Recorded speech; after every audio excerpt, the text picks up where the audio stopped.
काबिल सद-एहतराम उलमा व सादात किराम, मुअज़्ज़म बुज़ुर्गों, नौजवान साथियों, अजीज़ बच्चों, इज़्ज़त माआब मेरी माँ और बहनों, अस्सलामु अलैकुम व रहमतुल्लाहि व बरकातुहू। अल्हम्दुलिल्लाह अल्हम्दुलिल्लाह नहमदुहु व नस्तईनुहु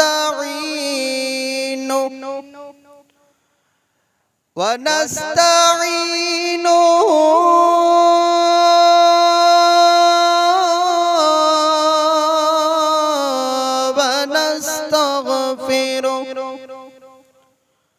व नु'मिनु बिही व नतवक्कलु अलैहि व नऊज़ु बिल्लाहि मिन शुरूरि अंफुसिना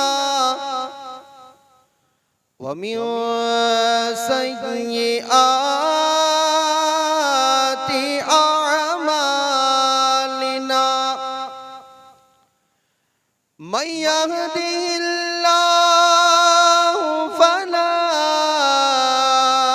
मुदिल्ल लहु व मन युद्लिल्हु फला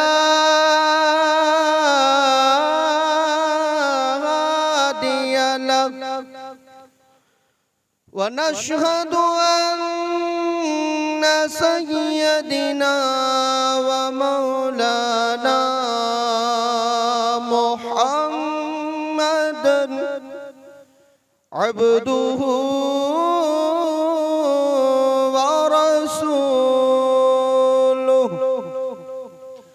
अम्मा बअद फ़अऊज़ु बिल्लाहि मिनश शैतानिर रजीम। बिस्मिल्लाहिर रहमानिर रहीम। कुल इन कुंतुम तुहिब्बूनल्लाह फत्तबिऊनी युहब्बिबकुमुल्लाह।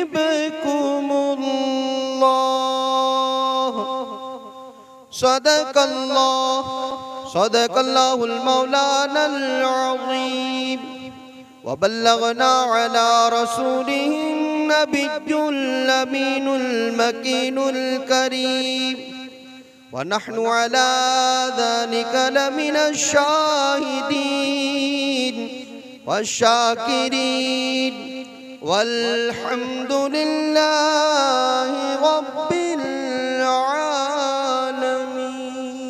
बादे तौहीद के मतवालो, शमए रिसालत के परवानों, गौसो ख्वाजा व रज़ा के चाहने वालों, गुंबदे खजरा में आराम फरमाने वाले आका सरवरे दो जहां फ़ख्रे बनी आदम ताहा व यासीन जनाबे अहमदे मुज्तबा मोहम्मद मुस्तफ़ा अरवाह नाफिदा सल्लल्लाहु ताला अलैहि वाली वसल्लमा की मुक़द्दस बारगाह में अपनी ग़ुलामी का सबूत देते हुए बावाज़े बुलंद मिलकर मोहब्बत के साथ बुलंद आवाज़ से दुरूद पाक का नगमा पेश करें और पढ़िए अल्लाहुम्मा सल्ली अला सय्यिदिना व मौलाना मुहम्मदिन मादिनिल जूदि वल करम वालिही व बारिक व सल्लिम सलातम व सलामुन अलैका या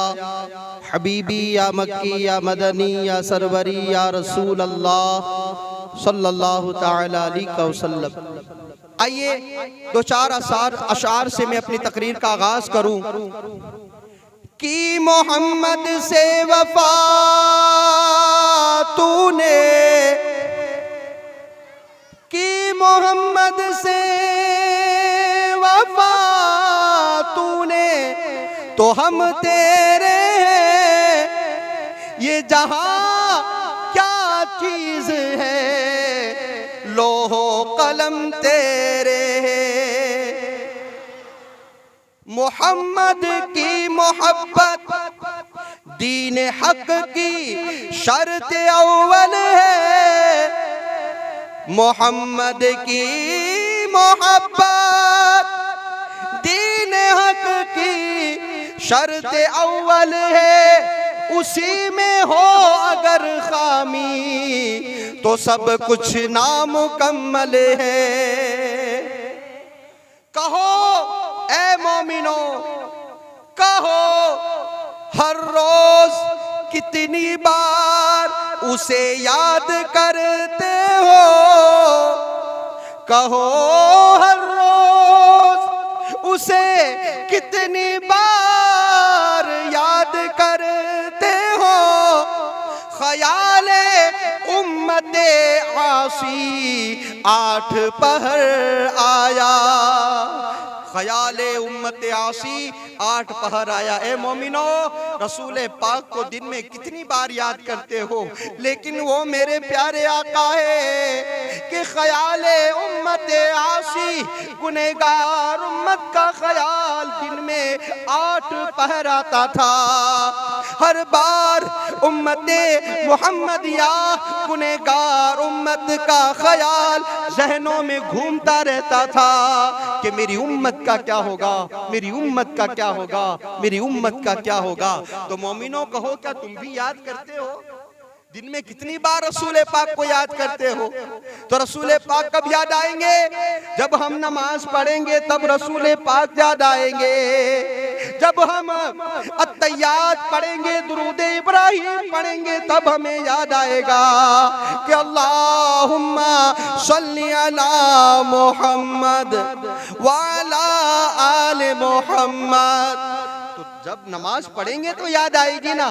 तो उसी को कहा कि मोमिनो, 5 वक्ता नमाज पढ़ते रहो और रसूल पाक को याद करते रहो।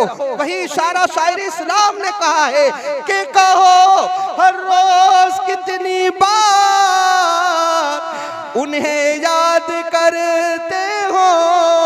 ख्याले उम्मते आसी 8 पहर आया। ख्याल उम्मत आसी 8 पहर आया। चलो अब आगे हजरत इमाम हुसैन और यजीद के दरमियान के अशार सुनते हैं। शायर इस्लाम ने क्या खूब फरमाया, क्या फरमाया, खूब फरमाया। और यही है आज यही है जो अशार में लिखा है ना, आज मैं अपनी नजरों के सामने देख रहा हूं। दोहराएगा ज़माना रिवायत हुसैन की। आवाज नहीं आई भाई। दोहराएगा ज़माना रिवायत, यानी हर साल इमाम हुसैन की दास्तान सुनाई जाएगी। तो अभी क्या है भाई, हम क्या सुनने बैठे हैं? क्या सुनने बैठे हैं भाई? हम महफिले हुसैन सुनने बैठे हैं। तो सुभान अल्लाह की सबकी आवाज आनी चाहिए। दोहराएगा ज़माना रिवायत हुसैन की, हर दौर में रहेगी जरूरत हुसैन की। हर दौर में रहेगी जरूरत हुसैन की। दौरे यजीद हो या के दौरे जदीद, दौरे यजीद हो के वो दौरे जदीद, हर दौर के लिए इमामत हुसैन की। हर दौर के लिए तकबीर, नारे रिसालत, नारे हैदरी। हर दौर के लिए रहेगी इमामत हुसैन की। तो आज है भाई, दौर किसका चल रहा है? अरे कोई अपने बच्चे का नाम यजीद रखने को तैयार नहीं है। लेकिन देखो, आप कहीं पर भी चले जाओ, तुम्हें सैकड़ों नाम हसन और हुसैन मिलेंगे। सैकड़ों नाम तुम्हें हसन और हुसैन मिलेंगे, सैकड़ों नाम तुम्हें अली अकबर मिलेंगे, सैकड़ों नाम तुम्हें अब्बास मिलेंगे, सैकड़ों नाम तुम्हें कासिम मिलेंगे, बहुत सारे नाम तुम्हें मिलेंगे, लेकिन तुम्हें यजीद कहीं नहीं मिलेगा। क्योंकि उसने जो किया तो उसे लगा कि मैं तो कामयाब हो गया, मैं तो कामरान हो गया, मेरी तो फतेह हुई। फतेह उसकी नहीं होती जिसका नाम मिटा दिया जाता है, फतेह तो उसकी होती है कि सिर्फ 1-2 साल या 100 साल या 200 साल नहीं, बल्कि जिंदगी भर के लिए जिसके जिक्र को आम किया जाता है वो जिंदा है और उसका जिक्र भी जिंदा है, और वो जात है जात इमाम हुसैन। तो मेरे प्यारे आका अलैहिस्सलाम के प्यारे दीवान, इंशाअल्लाह अज़्ज़वजल कल से हम पूरी दास्तान कोई भी चीज़ नहीं छोड़ेंगे, एक एक करके, भले बाकी रह जाए, ज़्यादा हमारा टाइम जाए, लेकिन हम इंशाअल्लाह कल से पूरी दास्तान को सुनेंगे। तो आइए मोहब्बत रसूल के कुछ तराने आपके सामने पेश करके उसके बाद फिर यजीद की जो बदनुमा बातें और जो उसने उसकी बदसलूकी और जो उसकी शरीयत के खिलाफ जो उसके काम थे वो जो है आपके सामने भी बयान करूंगा, ताकि हो सकता है कि अल्लाह पाक आज की इस महफिल पाक में जो जो यजीद की हम बात सुने और अल्लाह करे हमारे दिल पे वो बात लग जाए और हम सोचने पर मजबूर हो जाए कि या अल्लाह अब जो है आज से 1400 साल पहले वो काम यजीद कर रहा था, हाय रे अफसोस आज इमाम हुसैन के मानने वाले वो काम कर रहे हैं, इमाम हुसैन के चाहने वाले वो काश के अल्लाह पाक किसी के दिल में ये दर्द पैदा कर दे और वो सच्चे दिल से तौबा कर दे और सच्चा पक्का वो आशिक इमाम हुसैन बन जाए। तो इंशाअल्लाह आज हम वो समाअत करें। मोहब्बत रसूल कि कुरान पाक में मेरे रब ने इरशाद फरमाया, कुल इन कुंतुम तुहिब्बूनल्लाह फत्तबिऊनी युहिब्बुकुमुल्लाह, कि हबीब फरमा दो कि अगर तुम अल्लाह को राजी करना चाहते हो, अल्लाह से मोहब्बत करना चाहते हो, अल्लाह के वली बनना चाहते हो, तो मेरे महबूब से दिलो जान से मोहब्बत करो, दिलो जान से मोहब्बत करो। और सहाबाई किराम जैसी मोहब्बत कौन करेगा? बताओ भाई, सहाबा जैसी मोहब्बत करेगा कोई? अरे कोई नहीं करेगा सहाबा जैसी मोहब्बत। अरे करीम आका जब महफिल में बैठते और इर्द गिर्द सहाबा घेर करके बैठते तो सहाबा के मुंह से आवाज तक नहीं निकलती थी, और यहाँ तक रावी बयान करते हैं कि आवाज निकलना तो दूर की बात है, सहाबा जोर से श्वास भी नहीं लेते थे, जोर से श्वास भी नहीं लेते थे, क्योंकि दरबारे रसूल है, दरबारे रसूल है। और वो अशार मुझे याद आ रहा है कि ए हाजियो संभल कर चलना ये मदीना है, ए हाजियो संभल के चलना ये मदीना है, क्योंकि ये वो मदीना है जिस मदीना में हवा को भी तेज चलने की मुमानियत है, यहाँ हवा को भी तेज चलने की मुमानियत। तो जब आज रोजे रसूल है, आज मदीना है, मदीने की गलियों में हवा को तेज चलने की इजाजत नहीं है, तो फिर तो सामने रसूल पाक मौजूद थे, तो फिर सहाबाए किराम कैसे अपनी जोर से सांस लेते और कैसे वो आवाज से बातें करते? कभी नहीं हुआ। मोहब्बत रसूल सहाबाए किराम ने दिखाई। हजरत उमर फारूक आजम, हजरत उमर फारूक आजम का दबदबा कैसा था?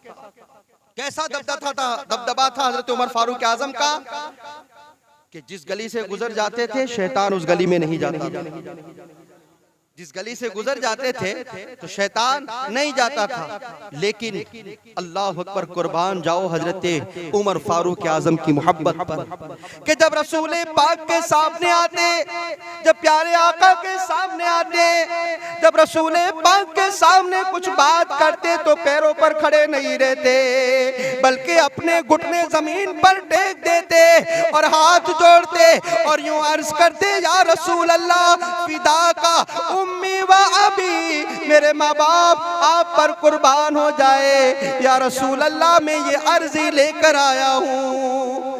इस तरीके से अर्ज करते, ये मोहब्बत का तकाजा है। और कौन सहाबा, कौन सहाबा? अरे सहाबा वो है कि कोई चाहे कितना भी बड़ा इबादत गुजार हो, चाहे कोई कितना भी मुत्तकी हो, चाहे कोई कितना भी परहेजगार हो, वो सब कुछ बन सकता है पर वो सहाबी नहीं बन सकता। वो सहाबी नहीं बन सकता। वो मुत्तकी बन सकता है, परहेजगार बन सकता है, वो बली बन सकता है, वो कुतुब बन सकता है, वो अब्दाल बन सकता है, लेकिन वो सहाबी नहीं बन सकता। क्यों? इसलिए कि सहाबी बनने के लिए रसूल पाक का दीदार करना होगा। सहाबी बनने के लिए जो है ज़ाहिरी हयात में रसूल पाक जब हयात थे तो उस हयाती में आपका दीदार जिसने किया, और ईमान की हालत में, और फिर ईमान की हालत में जिससे मौत आया उसे सहाबी कहते हैं। वो सहाबी है। तो रसूल पाक सल्लल्लाहु अलैहि वसल्लम के वो सहाबी जिन्होंने रसूल पाक के पीछे नमाज पढ़ी। मुझे वो बात याद आ रही है कि जब हमारे यहाँ हमारी जो जामा मस्जिद है वो बनी और लोगों ने हुजूर सरकार दादा बापू सावरकुल्ला वाले को बुलाया, सुभान अल्लाह, इनको बुलाया, संगे बुनियाद रखनी थी। संगे बुनियाद हुजूर दादा बापू सावरकुल्ला वाले के हाथ से हुई है। तो वो जब आए थे तब मुझे भी मौका मिला था, तो लोग कितने खुश हुए थे। कहां कहां से लोग आए थे, कहां कहां से लोग आए थे, और लोगों ने आकर के हुजूर सरकार दादा बापू के हाथों को बोसा दिया। खुश नसीब था वो जिनको इनका हाथ चूमना नसीब हुआ, वरना हमने इतनी कोशिश की, भीड़ में धक्का धक्की में हम घुसे, बड़ी मेहनतों मुशक्कतों के बाद हमारी एक उंगली जो है इनके कदमों पर टच हुई थी, सिर्फ ऐसा माहौल था। तो ये इतनी मोहब्बत क्यों थी? क्योंकि वो एक अल्लाह पाक की जिंदा वली है। हुजूर दादा बापू सावरकुल्ला वाले अल्लाह पाक की जिंदा वली है। आप सोचो, सिर्फ लोग तरसते हैं इनका हाथ चूमने के लिए, और अगर कोई ये कहते हुजूर सरकार दादा बापू नमाज मगरिब की पढ़ाएं या ईशा की पढ़ाएंगे और लोग उनके पीछे नमाज पढ़ने जाएं, तो क्या हर कोई नहीं जाएगा? कि अल्लाह का वली नमाज पढ़ा रहा है, चलो एक नमाज पढ़ ले, हो सकता है अल्लाह पाक इनके सदके में हमारी मगफिरत फरमा दे। तो सोचो कि एक अल्लाह पाक का जिंदा वली अगर कहीं आ जाए तो मोमिनों की मोहब्बत उभर जाती है और दौड़ करके वो मोहब्बतें टकराती है। कोई हाथ चूमने के लिए तरसता है तो कोई कदम चूमने के लिए तरसता है। तो सोचो तो सही, सहाबी वो है जिन्होंने रसूल पाक, जिनका मकाम अल्लाह पाक के बाद सबसे ज्यादा मकाम है, उस रसूल पाक के जो है हाथों और कदमों को बोसा दिया है, उनके कदमों को और उनके हाथों को बोसा दिया है। तो सोचो तो सही सहाबा का मकाम क्या होगा। उन्हीं जातों में से एक जात है हजरत अमीर माविया। हजरत अमीर माविया, हजरत अमीर माविया कातिबे वही थे। क्या थे? कातिबे वही, यानी रसूल पाक सल्लल्लाहु ताला अलैहि वसल्लम पर जो भी वही उतरती थी उसको हजरत अमीर माविया लिखा करते थे। वो लिखते थे, जो भी वही आती, जो भी अल्लाह पाक का हुक्म आता, वो उसको फौरन। और हजरत अमीर माविया की आदत थी कि आप अपने कलम को जो है अपने कान पर रखा करते थे, जिस तरह लोग अक्सर बीड़ी रखा करते हैं, उस तरीके से हजरत अमीर माविया कलम रखा करते थे। इतना शौक था लिखने का। और जब रसूल पाक सल्लल्लाहु ताला अलैहि वसल्लम की दरबार में आते तो कलम रसूल पाक देखते तो आप फरमाते, आपने लक़ब दिया था कि ए अमीर माविया तुम मेरे वही के कातिब हो। आपको ये अलकाब दिया था, ये लक़ब दिया था। और फिर जब रसूल पाक को हजरत अमीर माविया पर जब मोहब्बत आती ना, जब मोहब्बत आती तो आप कभी कभार फरमाया करते थे कि ए अमीर माविया तुझ पर मेरे माँ बाप कुर्बान हो जाए, ए अमीर माविया तुझ पर मेरे माँ बाप कुर्बान हो जाए। अमीर माविया का कोई कम मकाम नहीं है। आज वो लोग जो राफजी है, शिया है, कोई है बददीन जो हजरत अमीर माविया को गाली दे रहे, अमीर माविया को गाली दे रहे। इसकी वजह यह है कि वो कह रहे हैं कि इन्हीं का बेटा यजीद है। तो अब ऐसा कोई जरूरी नहीं है कि बेटा अगर बदनुमा हो, बेटा अगर बुरा हो, तो बेटे की सजा बाप को क्यों मिले? ये तो अल्लाह की कुदरत है कि अल्लाह पाक अच्छों के घर बुरे पैदा फरमा देता है और बुरे के घर अच्छा पैदा फरमा देता है। ये मेरे रब की कुदरत है, ये उसकी खुफिया तदबीर है कि आगे क्या होना है। अब हजरत अमीर माविया के घर यजीद पैदा हुआ और यजीद के घर जो उनका बेटा पैदा हुआ वो बड़ा नेक था, वो बड़ा नेक था। वो तख्त पर बैठा नहीं, 40 दिन यजीद ने जो हजरत इमाम हुसैन को शहीद कर दिया, शहीद करने के बाद जब उसकी बीमारी बढ़ी और जब वो मरा तो उसने अपने बेटे को तख्त नशीन किया, अपने बेटे को तख्त पर बिठाया। तो 40 दिन वो बैठा, 40 दिन वो बैठे और उसके बाद तख्त से उतर आए और आपने फरमाया कि ये तख्त जो है ना मेरे काबिल है ना मेरे बाप के काबिल था। हम इस पर तख्त नशीनी नहीं कर सकते, बल्कि ये तख्त जो है वो इमाम हुसैन का हक था, लेकिन मेरे बाप ने छीना। और उस तख्त पर मैं कैसे बैठूं, उस तख्त पर मैं कैसे बैठूं जिस तख्त के पायों से खानदान अहले बैत के खून की बू आती हो, उस तख्त पर मैं नहीं बैठ सकता। तो कहने का मकसद ये है कि अल्लाह अच्छों के घर बुरे पैदा फरमा देता है और बुरे के घर अच्छे पैदा फरमा देता है। तो हजरत अमीर माविया को कोई गाली ना दे, वो साहबी रसूल है। करीम आका ने फरमाया कि मेरे सहाबा से जो मोहब्बत करेगा गोया उसने मुझसे मोहब्बत की, जिसने मेरे सहाबा से मोहब्बत की उसने मुझसे मोहब्बत की, और जिसने मेरे सहाबा को गालियां दी गोया उसने मुझे गालियां दी, और जो मुझे गालियां दे तो फिर अल्लाह पाक उसे जंगे ऐलान का हुक्म देता है, उसे ऐलान जंग करता है कि वो आ जाए अल्लाह पाक से ऐलान जंग, अल्लाह पाक से जंग करे वो। अल्लाह अकबर। तो कभी ये ना सोचे कि हजरत अमीर माविया गलत थे, नहीं, वो साहबी रसूल थे, अपनी जानों को कुर्बान करते थे। और क्या शान और क्या अजमत थी, क्या पाबंदी थी और क्या इश्क रसूल था। अल्लाह अकबर।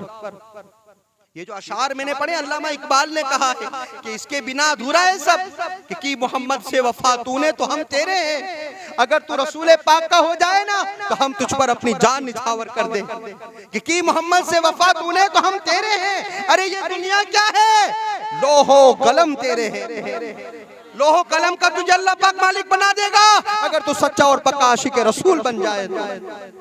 मोहम्मद की मोहब्बत दीन हक की शर्त अव्वल है। सबसे पहली शर्त यह है कि तुम्हारे दिल में रसूल पाक की मोहब्बत होनी चाहिए। अगर मोहब्बत नहीं है तो न तुम्हारी नमाज किसी काम की है और न तुम्हारे रोजे किसी काम के है, न तुम्हारी हज किसी काम की है। सबसे पहले शर्त यह है कि तुम्हारे दिल में मोहब्बत रसूल होनी चाहिए। तो मेरे प्यारे आका अलैहिस्सलाम के प्यारे दीवानों, तो सहाबा के दिलों में कैसी मोहब्बत थी, कैसी मोहब्बत। हजरत अमीर माविया रसूल पाक का फरमान था। क्या फरमान था रसूल पाक का? आका अलैहिस्सलाम की ज़बान से जो भी फरमान निकल जाता था ने, तो सहाबा किराम उसको अपने दिल में नक्श कर लेते थे, अपने दिल के अंदर उसे सेव कर लेते थे। तो रसूल पाक ने फरमाया कुर्रतु ऐनी फिस्सलाह, कि नमाज मेरी आंखों की ठंडक है, कि जो नमाज पढ़ता है गोया वो मेरी आंखों को भी ठंडक करता है और मेरे कलेजे को भी ठंडक पहुंचाता है। जब रसूल पाक का ये फरमान सुना ने तो साहबा ने कहा कि हमारी जान जाए पर हमारी नमाज कभी ना जाए, हमारी नमाज कभी ना जाए। एक दिन ऐसा हुआ कि हजरत अमीर माविया फजर में सो गए। अक्सर ऐसा होता है ना, फजर की नमाज ऐसी है, फजर की नमाज ही ऐसी है। और नमाज की बात आई है तो एक बात और बता दूं, बहुत गंभीर बात है ये, बहुत गंभीर बात। अगर इस बात को अगर कोई मद्देनजर कर लेना वो कभी नमाज नहीं छोड़ेगा। आका अलैहिस्सलाम ने अपनी एक हदीस पाक में फरमाया है, एक हदीस पाक में फरमाया कि जिसके लिए नमाज फजर और नमाज ईशा जिनके लिए भारी लगती है, नमाज फजर और नमाज ईशा भारी लगती है, तो आका फरमाते हैं कि ये मुनाफिकों की निशानी है। किसकी निशानी है? मुनाफिकों की निशानी है। मुनाफिकों को नमाज ईशा और नमाज फजर बहुत भारी लगती है।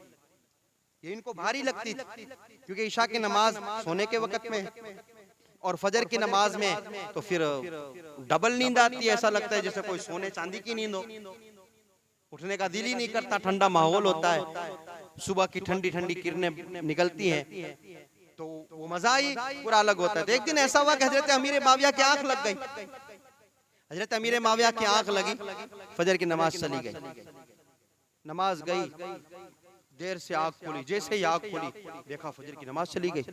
अल्लाह, आंखों से आंसू चालू जारी हो गए, रोने लगे। कैसे रोए, कैसे रोए, ज़ारो कतार रोए।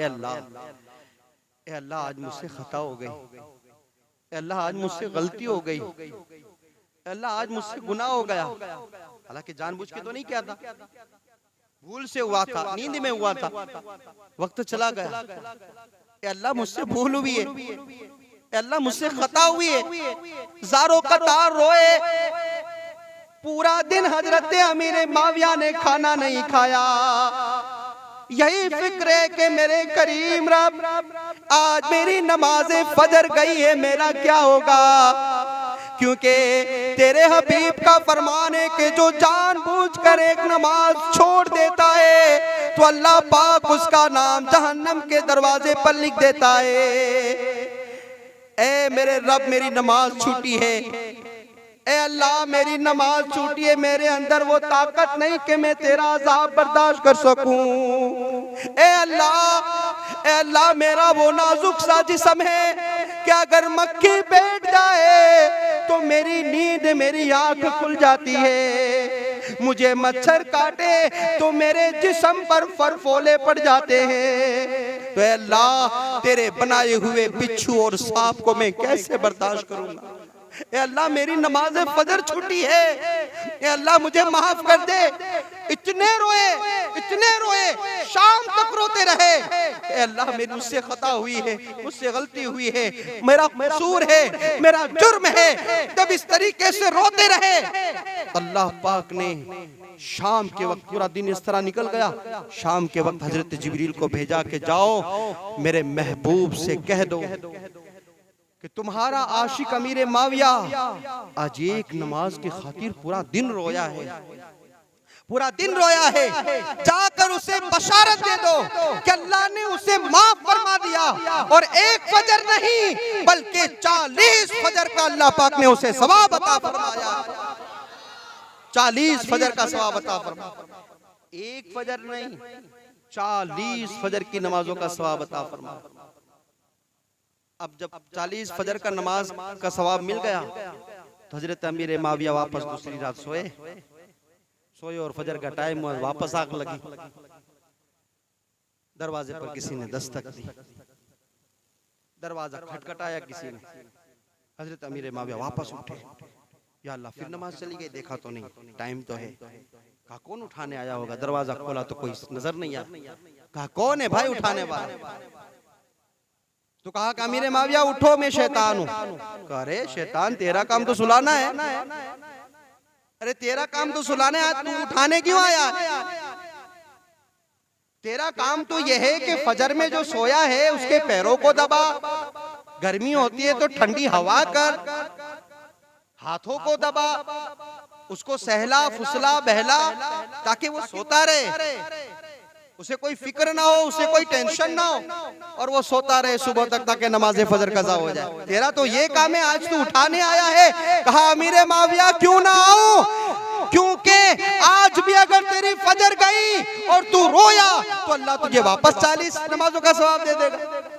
मुझसे ये बर्दाश्त नहीं है, बस एक फजर की पढ़ ले और अल्लाह पाक एक ही फजर का तुझे सवाब दे दे। मैं ये नहीं चाहता कि वापस तू रो रो कर अल्लाह पाक को मना करके वापस 40 नमाजों का सवाब दे। यार वो आशिक नमाज थे, क्यों ऐसा नमाज का जज्बा क्यों था?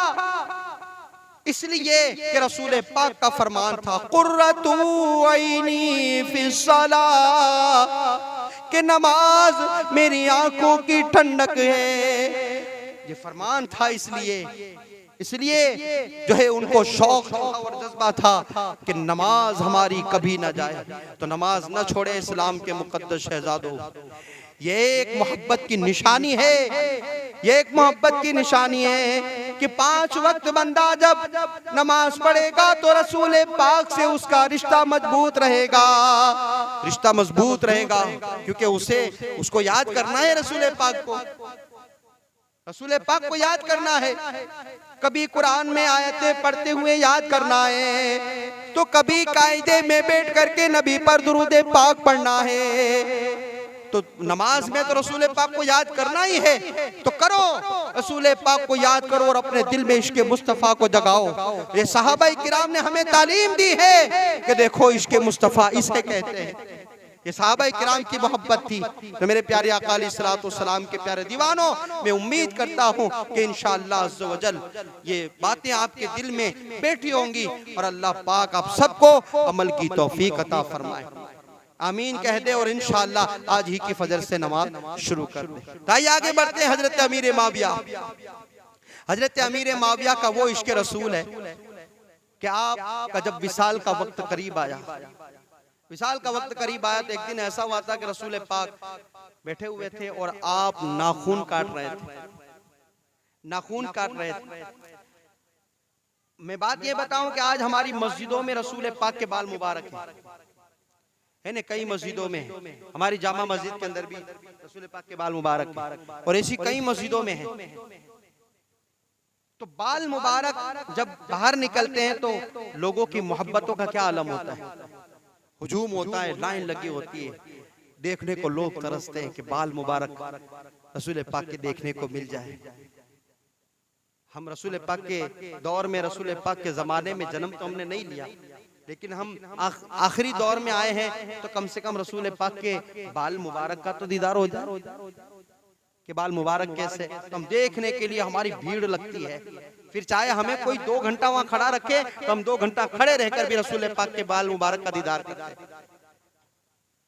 तो ये आशिके रसूल हजरत अमीर माविया वो है कि जब रसूल पाक नाखून काट रहे थे तो हजरत अमीर माविया ने वो नाखून काटने का जो चिपिया था, कतरिया जो था, उसको भी ले लिया और रसूल पाक ने जो नाखून काटे थे वो भी आपने अपने पास रख लिए और अपने घर वालों को वसीयत की कि जब मेरी वफात हो जाए, जब मेरा विसाल हो जाए, तो रसूल पाक के इन नाखूनों को मेरी ज़बान के नीचे रख देना, मेरी ज़बान के नीचे रख देना। रसूल पाक के बाल मुबारक, रसूल पाक एक दिन बाल काट रहे थे तो हजरत अमीर माविया ने उनमें से बाल ले लिए। रसूल पाक जब भी बाल कटवाते हैं तो सहाबा फेंकने नहीं देते थे, बल्कि फौरन जो है उसे उठा लेते थे और हर कोई अपने अपने पास बांट लेता था। तो हर सहाबा के पास रसूल पाक के बाल थे। तो हजरत अमीर माविया ने वो बाल भी अता फरमाए कि जब मेरा विसाल हो जाए तो मेरे कफन में ये बाल रख देना। घर वालों ने पूछा कि आप ये क्या कर रहे हो, तो फरमाया क्यों रख रहे हो, तो फरमाया कि जब मैं कब्र से उठाया जाऊं और मेरा रब पूछे कि अमीर माविया दुनिया में गया था क्या लाया है, तो ज़बान के नीचे से नाखून निकालूंगा, कफन से रसूल पाक के बाल मुबारक निकालूंगा और ये कहूंगा कि ऐ मेरे रब, देखिए हमारी मोहब्बत की निशानी है कि तेरे महबूब के ये तबर्रुकात लाया हूँ, तेरे महबूब के तबर्रुकात लाया हूँ, ये हमारी मोहब्बत की निशानी है। मुझे उम्मीद है कि जब मैं ये चीज करूंगा तो अल्लाह पाक मुझे माफ फरमा देगा, अल्लाह पाक मेरी बख्शिश फरमा देगा। ये आशिक रसूल है, ये इनका मिजाज है। तो जब आपके विसाल का वक्त करीब आया तो आप बेहतर जानते थे, आप बेहतर जानते थे कि यजीद जो है वो हजरत अमीर माविया के होते हुए भी वो छुप छुप करके गुनाह क्या करता था, वो छुप छुप के गुनाह करता था। हजरत अमीर माविया का होने के बावजूद जिस तरह आज के नौजवान कुछ गुनाह करते हैं अपने बाप से छुप करके, कहां छुप के जाएंगे?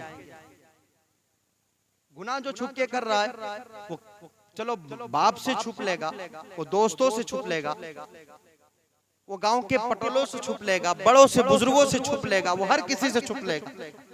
क्या वो अल्लाह पाक से भी छुप सकेगा? क्या अल्लाह पाक नहीं देखता? तो कोई भी गुनाह करे उससे पहले सिर्फ ये सोच ले कि मेरा अल्लाह देख रहा है।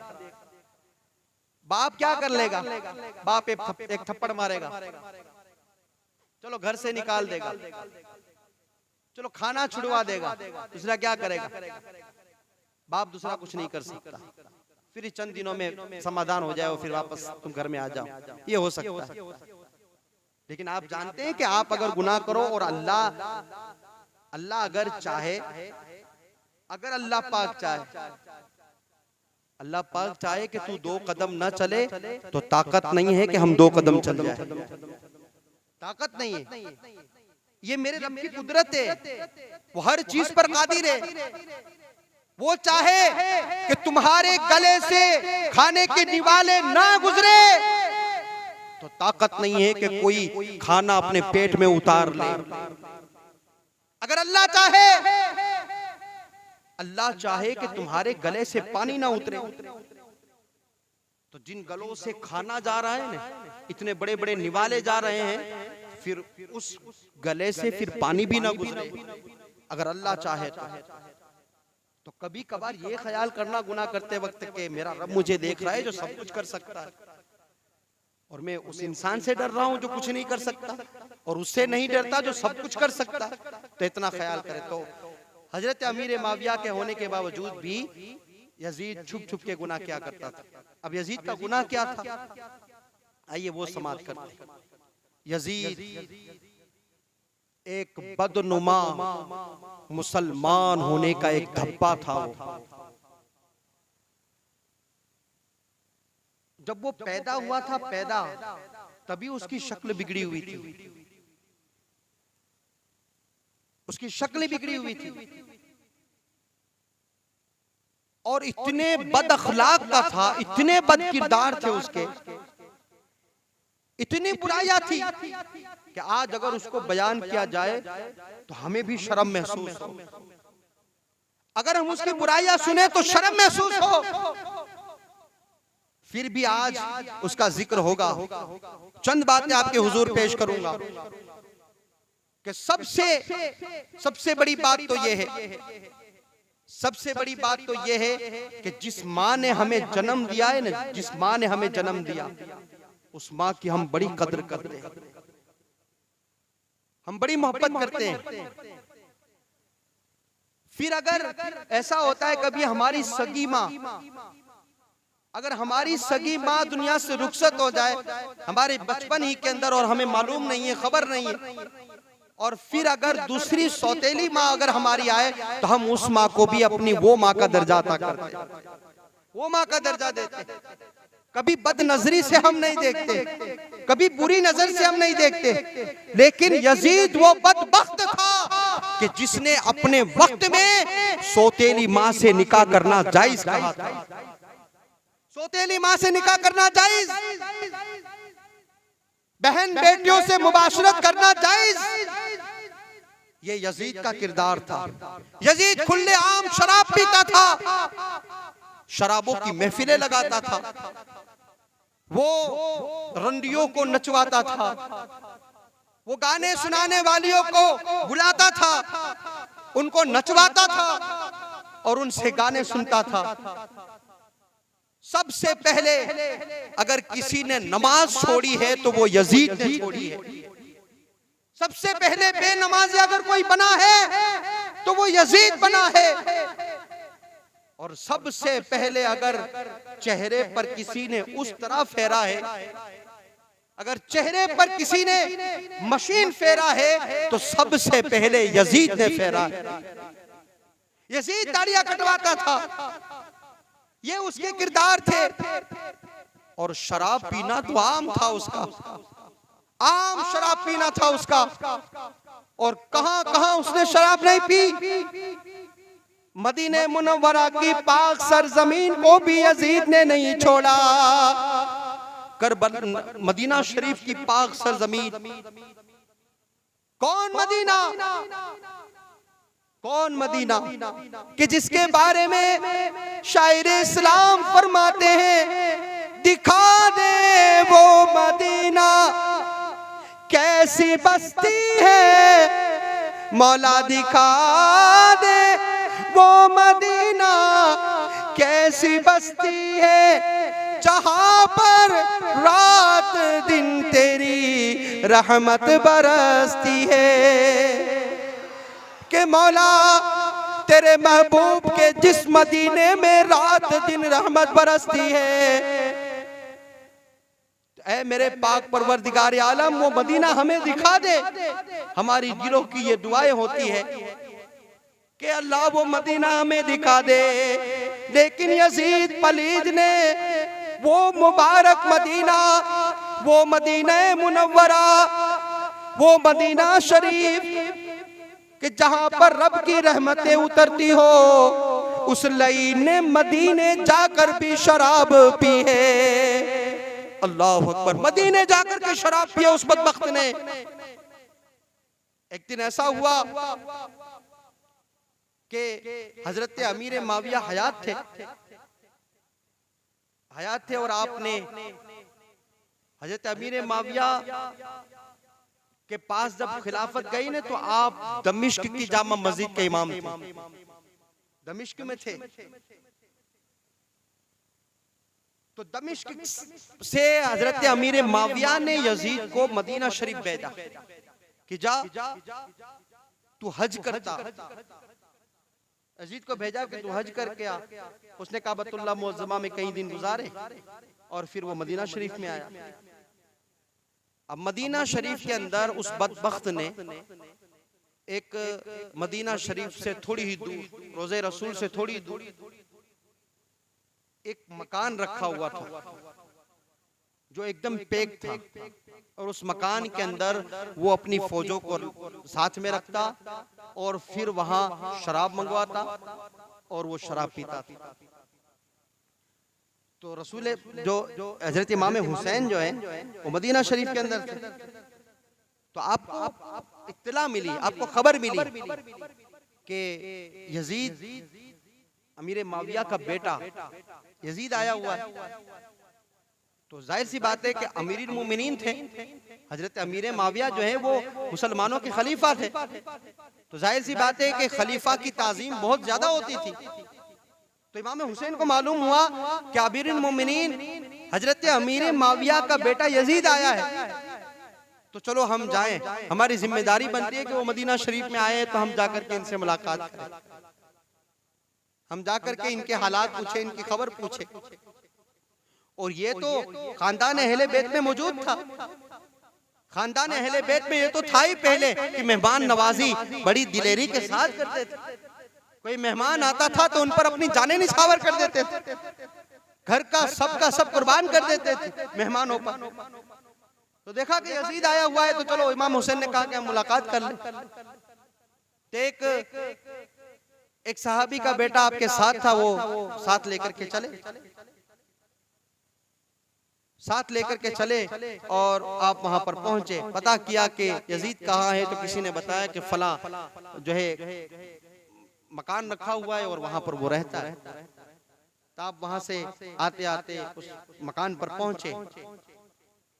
पर पहुंचे तो बाहर उसने पहले से 2 आदमी रखे हुए थे चौकीदारी के लिए कि कोई भी आए तो उसे डायरेक्ट अंदर नहीं आने देना, क्योंकि उसे मालूम था कि ये शहर मदीना है, यहाँ शैतान को भी आने की इजाजत नहीं है। शैतान को भी मदीना शरीफ में, मक्का शरीफ में आने की इजाजत नहीं है। तो आप सोचो तो सही कि यजीद तो शैतान से भी बदतर हुआ ने कि उसने मदीना शरीफ में जाकर के वो बदतमीजी की। तो हजरत इमाम हुसैन आए इमाम हुसैन ने सोचा कि मैं जाकर के उससे मुलाकात करूंगा, मोहब्बत भरी बातें करूंगा, अमीरुल मोमिनीन के हालात पूछूंगा, हो सका तो घर भी लाऊंगा, मेहमान नवाजी भी करूंगा। तो दरवाजे पर जो दो लोग खड़े थे उन्होंने रोक दिया कि आप अंदर नहीं जा सकते। कहा क्यों नहीं जा सकते? कहा पहले इजाजत लेनी पड़ेगी। तो कहा ठीक है जाओ इजाजत ले लो। तो जा करके उसने इजाजत मांगी कि ए यजीद इमाम हुसैन आए। तो कहा इमाम हुसैन आए? कहा हाँ। तो चमका तो खरी, डरा तो खरी। इमाम हुसैन आए? कहा इमाम हुसैन आए। तो कहा इनके साथ दूसरा कोई आया?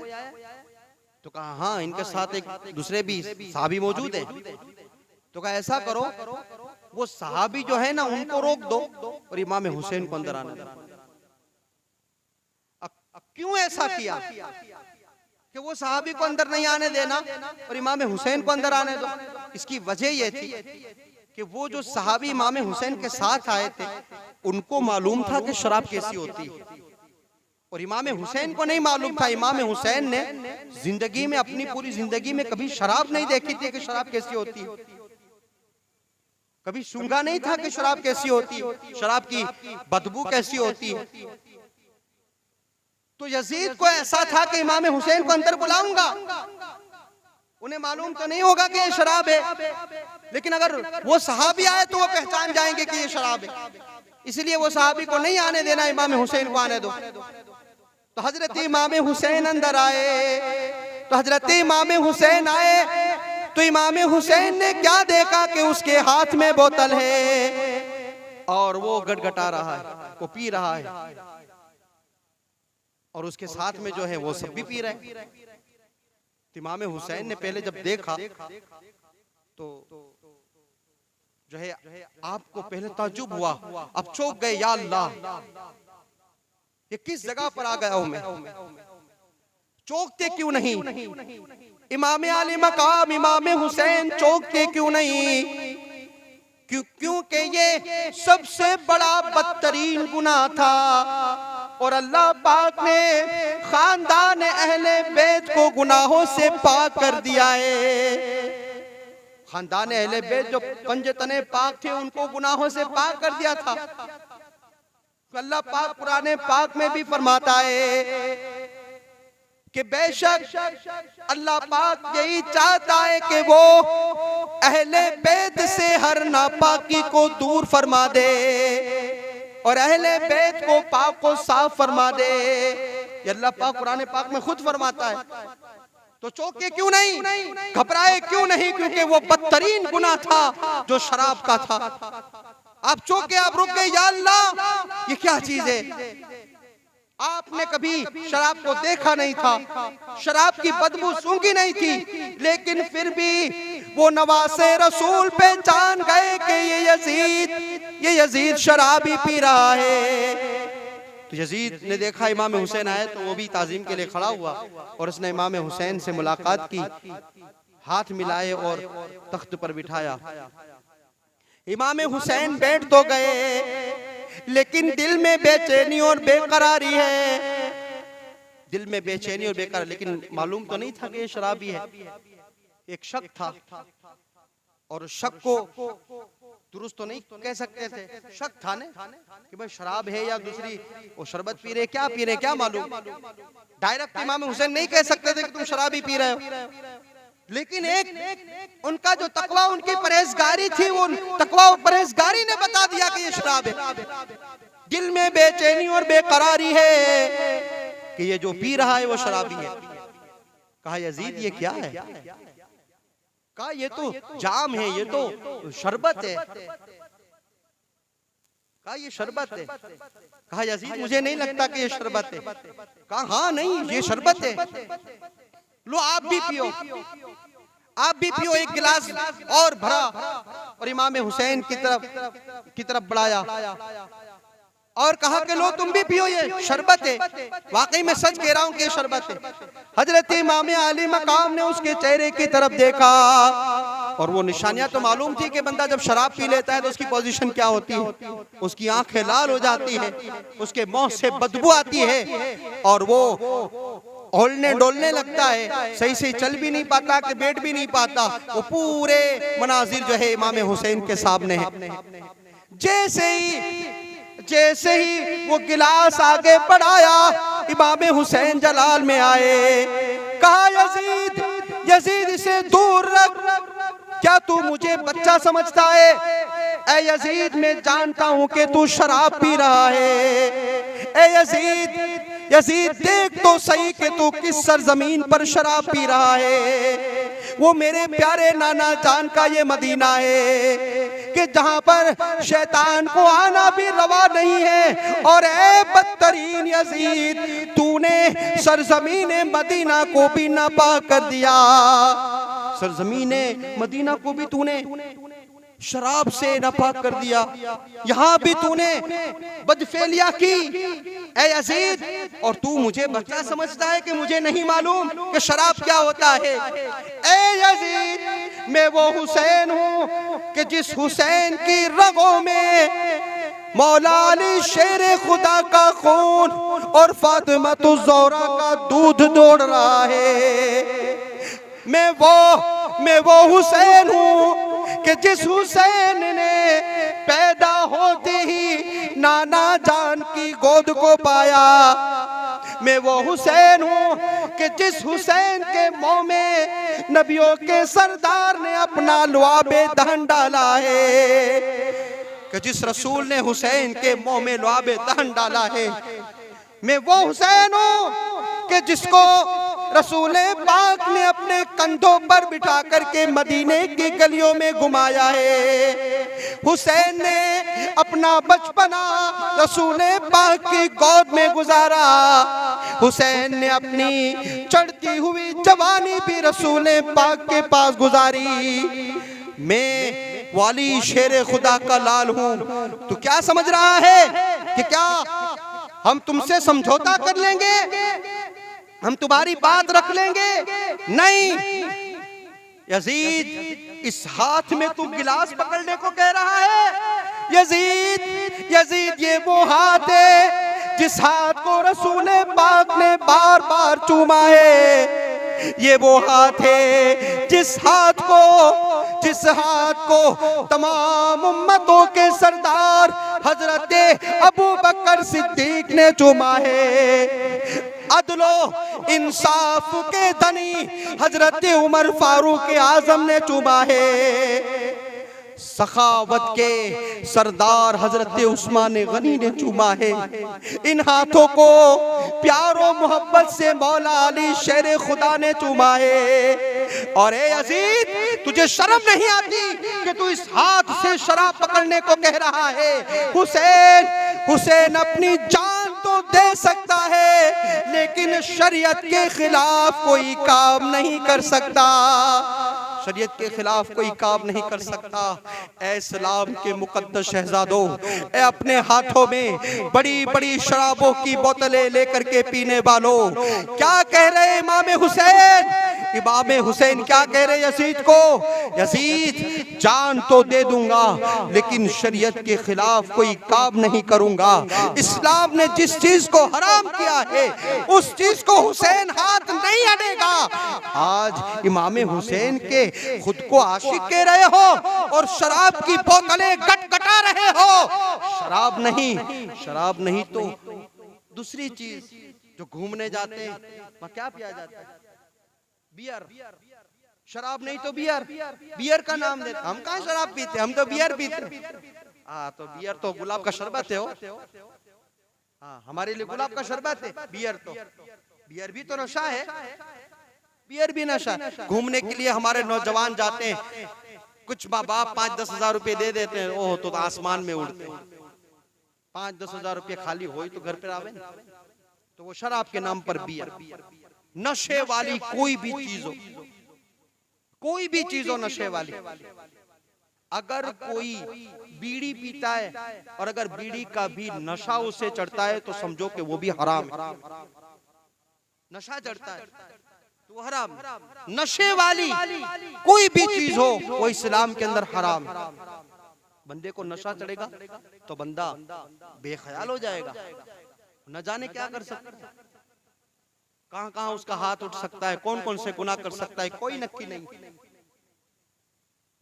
तो जो शराब पी रहा है वो कान खोल करके सुन ले, कल बरोज़े कयामत इमाम हुसैन का सामना किस तरह करोगे? कि इमाम हुसैन जहां अपनी जान देने की बात कर रहे हैं कि यजीद तू मुझे शराब का प्याला दे रहा है, शराब का गिलास दे रहा है, मैं अपनी जान दे दूंगा लेकिन शरीयत के खिलाफ मैं कोई काम नहीं करूंगा। तो आज मेरी कौम के मुसलमान भाई जो आज ये चीजें कर रहे हैं, खुदारा आप सोचो कि ये काम आप यजीदी वाला कर रहे हैं या इमाम हुसैन वाला कर रहे हैं? आप सोचे, ये काम इमाम हुसैन का नहीं है, वो यजीद था जिसका ये काम था। इमाम हुसैन यजीद के पास से गुस्से से उठे और कहा कि यजीद अगर मुझे मालूम होता कि तू मेरे नाना जान के मदीने की इतनी बेहुरमती करेगा, यजीद अगर मुझे मालूम होता कि तू मेरी नजरों के सामने, यजीद मेरी उन निगाहों के सामने जिस निगाहों में नूरे मुस्तफा समाया है, उन निगाहों के सामने नबी के मदीने की बेहुरमती करता अगर मुझे ये मालूम होता तो यजीद हर किस भी मैं तेरे लिए मुलाकात न करता, मैं तेरी मुलाकात को हरगिज ना आता। नहीं है जरूरत मुझे तेरी, मुझे नहीं रखना तुझसे रिश्ता, नहीं रखना मुझे उससे रिश्ता जो मेरे दीन, मेरे नाना जान के दीन का मुखालिफ हो, उससे मुझे रिश्ता नहीं रखना। तो जो हुसैन यजीद से इस्लाम की बुनियाद पर अगर दुश्मनी कर ले, इस्लाम की खातिर अगर दुश्मनी कर ले, शराब और शबाब की खातिर अगर छोड़ दे, तो वही इमाम हुसैन जन्नतुल फिरदौस के दरवाजे पर खड़े होंगे।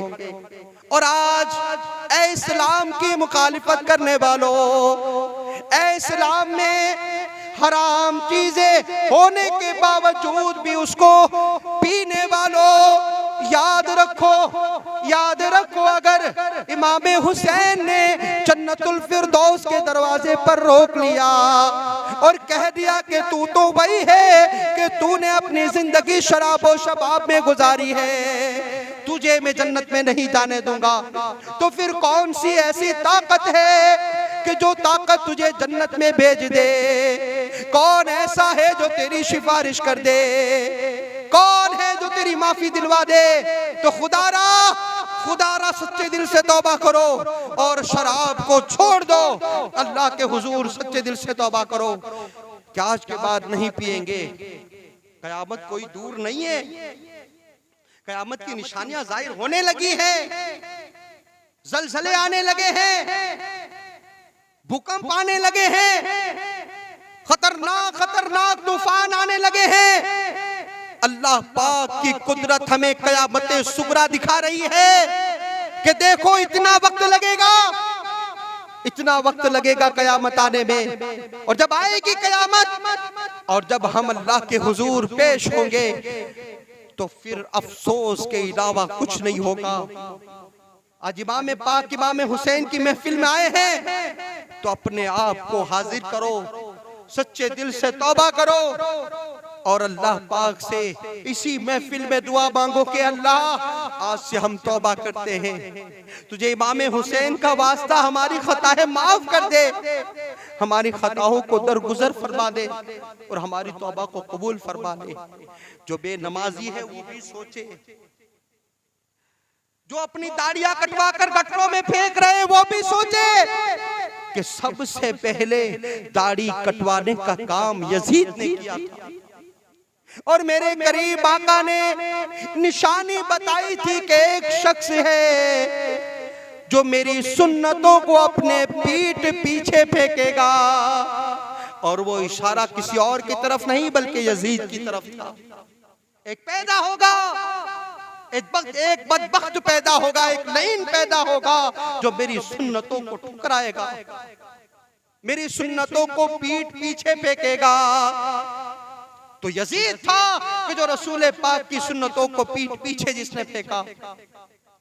तो ऐ इस्लाम के मुकद्दस शहजादों, आज इस महफिल में तुम्हें फैसला करना है कि क्या तुम उस यजीद जैसा बनना चाहते हो, दाढ़ियां कटवा कर गटरों में फेंक कर क्या ये साबित करना चाहते हो कि देखो हम भी नबी पाक की सुन्नतों को माज़अल्लाह ठुकरा रहे हैं। क्या शराब पी करके ये साबित करना चाहते हो कि देखो हम भी यजीद जैसा काम कर रहे हैं? क्या ये साबित करना चाहते हो?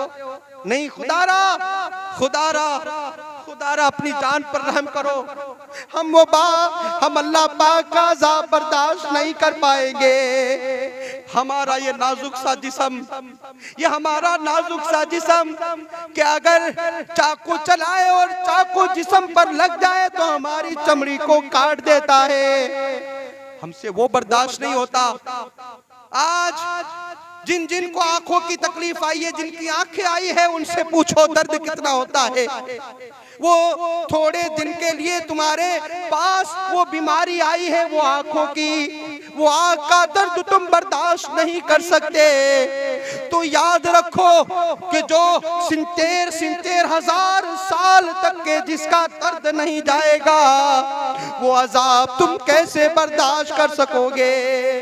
वो कैसे बर्दाश्त कर सकोगे? खुदारा इमाम हुसैन के आशिक बनो, यजीद के नहीं।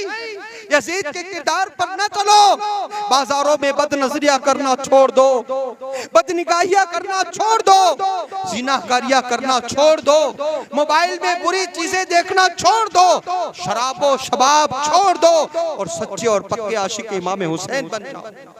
तो देखो फिर दुनिया कितनी, देखो फिर दुनिया तुम्हारे कदमों में होगी और अल्लाह पाक तुम्हें दुनिया में भी कामयाबी अता करेगा, कब्र में भी, और अल्लाह पाक आखिरत में भी तुम्हें कामयाबी नसीब करेगा।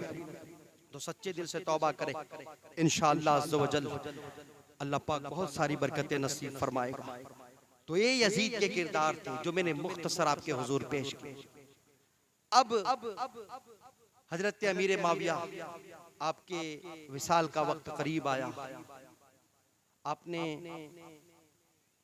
जो वो मोहब्बत भरी बातों की जो वसीयत की थी ना कि मेरे नाखूनों को जबान के नीचे रखना, बालों को मेरे कफन में रखना, बाल मुबारक, वो सब वसीयत उस वक्त की थी कि यजीद मौजूद नहीं था। ये दूसरे घर वालों को नसीहत की थी और यजीद को जो वसीयत की थी वो वसीयत ये थी, ए यजीद देख मेरे बाद खिलाफत पर गामजन तू ही होगा, तेरे हाथ ही खिलाफत होगी, लेकिन इतना याद रखना कि इस खिलाफत का हक हमारा नहीं है। क्या फरमाया था? ये गौर से बात सुनना। हजरत अमीर माविया पर इल्जाम लगाने वाले ना कुछ सोचते हैं और ना कुछ समझते हैं और ऐसे ही इल्जाम लगा देते और यूं भी कहते हैं कि हजरत अमीर माविया को खिलाफत देनी थी तो फिर इमाम हुसैन को दे दवाए ना, यजीद को क्यों दी? ये सवाल भी करते, ये सवाल भी करते कि ऐसा क्यों किया? इसमें भी कई राज होते हैं। वहां जो कबीले थे, हजरत अमीर माविया का जो कबीला था वो बड़ा ताकतवर कबीला था। अगर इमाम हुसैन को खिलाफत सौंप दी होती तो उस वक्त भी जंग कोई छोटी नहीं होती। तो आपने क्या फरमाया कि यजीद मैं तुझे ये खिलाफत दे रहा हूं, लेकिन खिलाफत का हक हमारा नहीं है, बल्कि ये खिलाफत का हक जो है वो हजरत इमाम हुसैन का, हजरत इमाम हसन का, मौला अली शेर खुदा का। जो ये हजरत इमाम हसन और इमाम हुसैन के नाना जान से चला है, ये खिलाफत का हक उनका है, ये हमारा नहीं है। और मैं तुझे अभी खिलाफत इसलिए दे रहा हूं कि अभी जो है हमारे देश के, हमारे वतनों के हालात बेहतर नहीं है, हालात बेहतर नहीं है, इसलिए मैं तुझे दे रहा हूं ताकि तू उन हालात को बेहतर बनाए और जब मामला एकदम ठंडा हो जाए तो ये खिलाफत जो है वो हजरत इमाम हुसैन के सुपुर्द कर दे रहा है। लेकिन यजीद याद रखना, हजरत अमीर माविया ने नसीहत फरमाई कि ए यजीद, जब तू खिलाफत के मनसब पर बैठे, जब तू खिलाफत हाथ में ले, तो याद रखना कि खानदान अहले बैत का ख्याल रखना, खानदान अहले बैत को दुखी न करना। ए यजीद, उस वक्त तक नहीं खाना जब तक के अहले बैत खाना न खा ले, उस वक्त तक नहीं पीना जब तक के खानदान अहले बैत ना पी ले, और उनकी हर जरूरियात को पूरी करना। हर कोई अच्छा दिन आए तो पहले उनके घर जाना, उनके हालात को जानना, और अगर हालात अच्छे ना हो तो बेहतर से बेहतर बनाना, और उसके बाद तो अपने घर आना। कहीं ऐसा ना हो कि कोई अच्छा दिन आए और तू नए कपड़े पहन ले और खानदान अहले बैत फटे पुराने कपड़े में घूमे। नहीं यजीद, ऐसा नहीं करना। यजीद जानता है कि वो इमाम हुसैन कौन है। इमाम हुसैन वो है कि जिनके बाप मौला अली शेर खुदा है, कि जो जन्नत के दरवाजे पर वो भी खड़े होंगे, हौज़े कौसर पर भी होंगे, और जन्नत के दरवाजों पर हजरत इमाम हसन और हुसैन भी खड़े होंगे, कि जो जन्नती नौजवानों के सरदार है। ये वो हुसैन है कि जिसकी माँ जन्नती औरतों की सरदार है। जो जन्नती औरतों के सरदार है वो सब सरदार ही है, उनके पास सरदारियत है। याद रखना, आज अगर तूने बेहुरमती की, यजीद अगर आज उनसे तूने बदकिरदारी की, तो याद रखना कल बरोज़े क़यामत तू बड़ा पछताएगा और बड़ा सजा का हकदार होगा, और फिर मैं इससे बरी हो जाऊंगा। यजीद अगर आज तूने ख्याल नहीं किया तो मैं इससे बरी हो जाऊंगा, फिर मेरी कोई जिम्मेदारी नहीं। फिर नहीं कहना कि हजरत अमीर माविया का कसूर था, नहीं, मेरा कोई हाथ नहीं इसके अंदर, मैं इन सब से बरी हूं। फिर तुझे देखना है, तेरे अमाल फिर तेरे साथ है, तो तुझे जो किया होगा वो क़यामत के दिन तुझे जवाब देना होगा। इसलिए तू अच्छे से उनके सामने पेश आना, और जब तक हालात अच्छे ना हो तब तक के तू खिलाफत अपने पास रखना, और फिर जब हालात अच्छे हो जाए, देश के हालात ठंडे पड़ जाए, मामला सब ठंडे पड़ जाए, तो उसके बाद फौरन ये खिलाफत जो है हजरत इमाम हुसैन को अता फरमाते। और तेरे पास अगर खिलाफत रहे भी तो दीन का काम जब भी तू करने जाए तो उस वक्त तक न करना जब तक के तू हजरत इमाम हुसैन का मशवरा न ले ले। जब तक के हजरत इमाम हुसैन से मशवरा न ले ले तब तक के कोई काम आगे नहीं बढ़ाना। हजरत इमाम हुसैन के मशवरे के बगैर कोई काम न करना। ये सब के सब वसीयतें हजरत अमीर माविया ने की, और ये वसीयतें करने के बाद हजरत अमीर माविया की आखिरी घड़ियां आई और आप इस दुनिया से रुखसत हो गए। इन्ना लिल्लाहि व इन्ना इलैहि राजिऊन। आप दुनिया से रुखसत हुए तो फिर जाहिर सी बात है कि बाप के होते हुए वो यजीद पलीद छुप छुप कर गुनाह करता था, तब तो कहने वाला बाप जो था वो भी नहीं रहा। तो फिर अब क्या हुआ, फिर क्या किया? अब यहाँ से इंशाअल्लाह अज़्ज़ व जल हम कल बात को समाप्त करेंगे। कल अब सुनेंगे इंशाअल्लाह कि अब यजीद तख्त नशीन हुआ, तख्त पर बैठा, और अब तख्त पर बैठ करके सबसे पहले उसने क्या क्या काम किया। इंशाअल्लाह अज़्ज़ व जल मगरिब के बाद जो महफिल होती है उस चकले पर वहाँ से शुरू होगा, और वक्त के हिसाब से बात तो बीच में से कोई छोड़ी नहीं जाएगी। वक्त के हिसाब से वहां पर बताया जाएगा, जहां तक पहुंचेंगे नमाज का वक्त होगा तो फिर वहीं पर छोड़ दिया जाएगा, और फिर वापस इशा की नमाज के बाद हमारे कमाल चौक पर जहां महफिल अभी शुरू है वहीं पे लगेगी। तो फिर वापस जो है यजीद तख्त नशीन हुआ वहां से शुरू होगी, और शुरू होते हुए फिर जब तक टाइम रहेगा, जब तक टाइम रहा, 1 घंटा, 1.5 घंटा या 2 घंटा, जब तक आप बर्दाश्त करेंगे तब तक के बात को आगे बढ़ाएंगे। और फिर उसके बाद जहां तक पहुंचेंगे इस चकले पर, फिर वहां से दूसरे दिन मगरिब के बाद उस चकले पर वहां से शुरू होगा। तो मेरी इल्तिजा है कि आप इस महफिल में भी तशरीफ लाए और मगरिब के बाद उस महफिल में भी तशरीफ लाए, ताकि आपकी दास्तान करबला जो है वो कहीं से भी छूटे नहीं, सब के सब आपको सुनने को नसीब हो जाए। और ये सुनना जरूरी है, सुने भी।